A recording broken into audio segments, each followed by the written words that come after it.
নমস্কাৰ বন্ধু বান্ধৱীসকল, মই আছোঁ আজি দন্দুৱা বনপাৰা স্কুল খেলপথাৰত ২৫তম অধিৱেশন আৰু অষ্টপ্ৰহৰ অখণ্ড সংকীৰ্তন তিনিদিনীয়া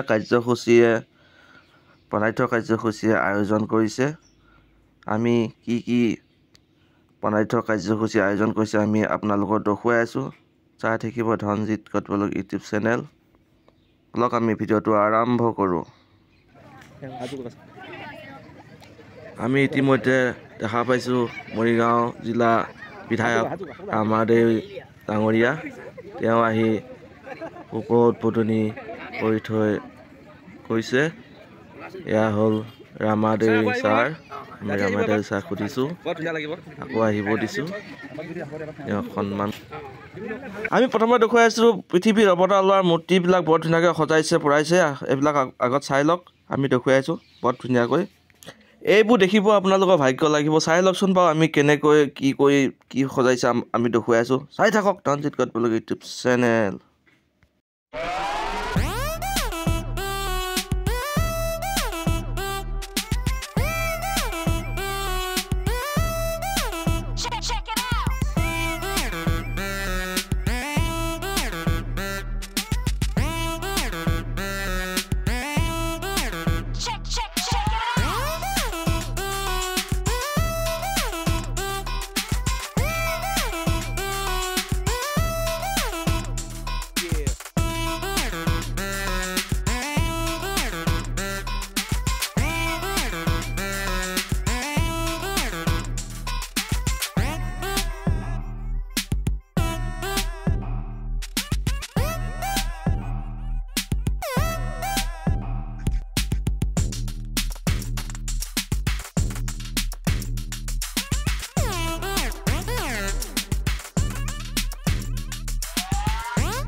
এয়া হ'ল শনিবাৰ দিনা ৰাতিপুৱা 10টা বজা দৃশ্য।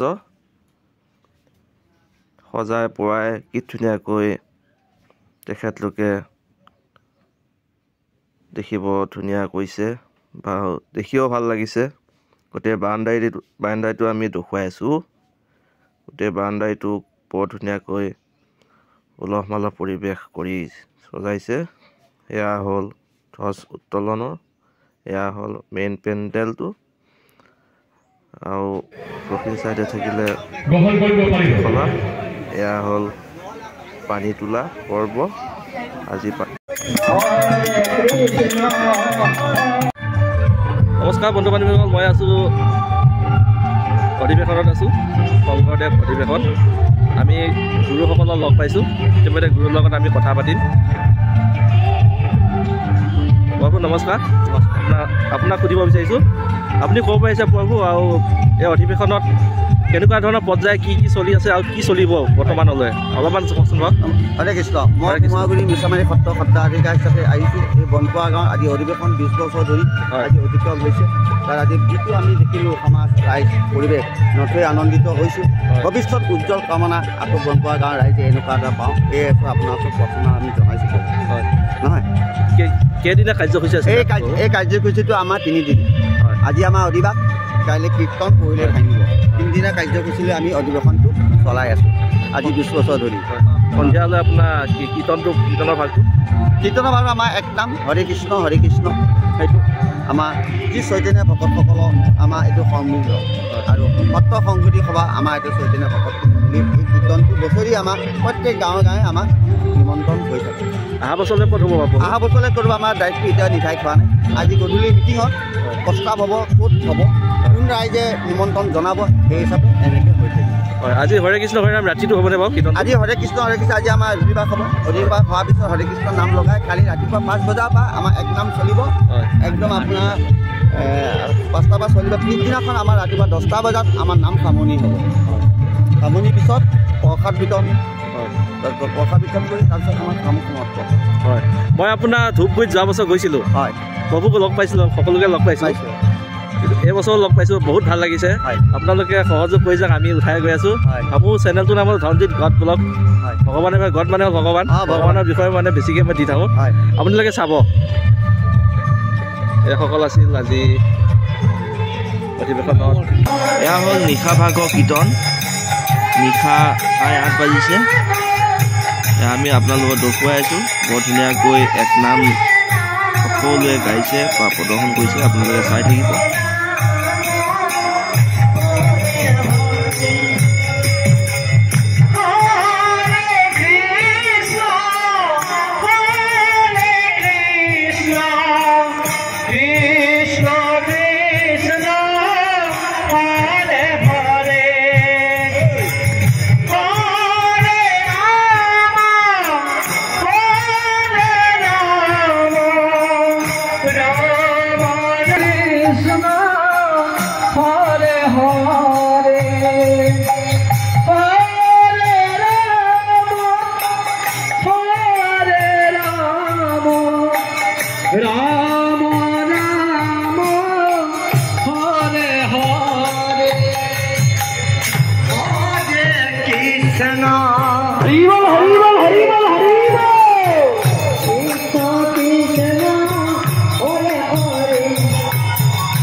Hare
নিশা 9 বাজিছে আমি নিশা 9 বজাত আমি ভোজনত গৈছোঁ ভোজনশালীত সকলো ভকত বৈষ্ণৱে আহি ভোজন কৰিব প্ৰসাদ ভোজন কৰিব এতিয়া তাৰপিছত আজি ভিডিঅ'টো ইমানেই আছিল আমি আৰু বেছি দীঘল নকৰোঁ যিহেতু চাবৰ কাৰণে আপোনালোকে এলাহ কৰিব গতিকে যদি ভাল লাগিছে আপোনালোকে লাইক কৰি দিব নতুনকৈ অহা হ'লে চেনেলটো ছাবস্ক্ৰাইব কৰিব ভিডিঅ'টো বুজা কৰি ল'ব আজিলৈ ইমানেই পায়